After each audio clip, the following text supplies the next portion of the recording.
First tonight, still not in custody. The man accused of the brutal stabbing death of a Springfield woman 3 weeks ago. Gabriel Calixto Pichardo remains wanted tonight. Investigators say he stabbed Emma Shafer to death in her Springfield home before he took off. Now he's wanted for first-degree murder and domestic battery, Dawn. Springfield police and the U.S. Marshal Service are searching for him. But WAND News has learned Calixto has a history of dating violence. In 2018, he pled guilty to kidnapping Catherine O'Brien. And then he had a gun and said, "I want to talk." WAND's Alyssa Patrick sat down with O'Brien, who describes the terrifying encounter and fear she lives with every day as Calixto is still on the run. On a cold February night in 2018, Katie O'Brien's life changed forever. When I was opening my car door, ready to go home, it was dark, and he said, "Katie, I want to talk." And I was like, "I don't want to talk. Like, I've said everything there is to say."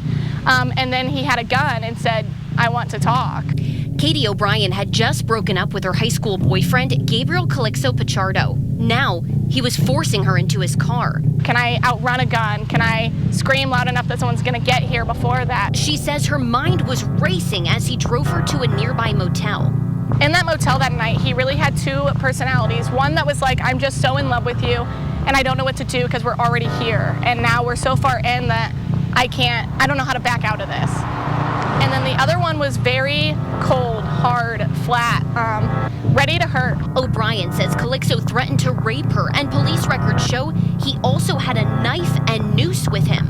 I just had to stay on the one side, his bad personality, just stay quiet and do what he said, and then hope that when he switches to the other one, I can convince him that I love him still and I want to go back home and we can work this out. So that's how I got him to bring me back home. Once home, O'Brien called police and officers arrested Calixto the next day. But the nightmare didn't start there. Just days before, she says Gabriel had started stalking her. He had been following me, showing up at my place of work and places around town that I frequented. Then he tracked her down and confronted her. And he ended up holding a knife to my throat, and that I started hyperventilating. That was the first time I've ever had like a panic attack. She says he eventually let her leave. When she got home, her parents helped her file a restraining order against him. It's very scary to think that that day at my grandma's house could have been the same as with Emma. Weeks later, after the kidnapping incident, prosecutors charged Calixto with violating that order of protection, aggravated kidnapping, and unlawful restraint. He later pled guilty to kidnapping, and a judge sentenced him to 6 years in prison. He served just 2 years of the sentence before he was released. This all happened in Madison County while Calixto and O'Brien were attending Southern Illinois University Edwardsville together.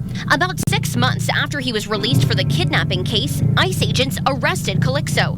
Court records show Calixto was born in Mexico and brought to the U.S. by his mom when he was 5. He was granted Deferred Action for Childhood Arrival Status, or DACA, when he was 15. But his status expired while he was in prison, and he was no longer eligible for DACA status because he had committed a felony.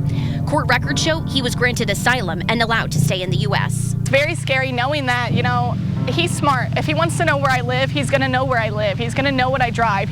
I work at some of the same places I've worked at before. O'Brien says she's always been looking over her shoulder since Calixto's release in 2021. A few weeks ago, she heard he was charged with killing Emma Shafer. I think it's hard to not blame myself. A lot of survivor's guilt.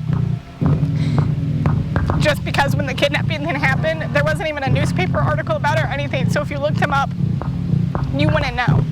Just 2 years after Calixto was released on bond by immigration officials, he's now accused of murdering Emma Shafer. And weeks later, Calixto is still on the run. Now, John and Sean, O'Brien says that she's encouraging others to believe victims who actually speak out about domestic violence. I think that hurt me worse than when men didn't believe me, because it's like you've never experienced anything like this. Like, you can't see where I'm coming from.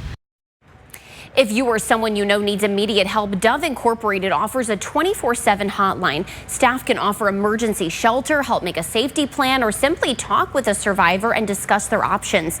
Advocates say if you suspect a loved one is experiencing abuse, speak up. reach out to them and ask, is everything okay? If they kind of are trying to cover something up or they're hesitant about answering the question, just keep checking in on that person. Don't just give up on them. Just keep checking in on them. Now, you can call Dove anytime at 217-423-2238. You can also submit anonymous questions to Dove on their Facebook or website. That information is listed at WANDtv.com. Live in studio, Alyssa Patrick, WAND News.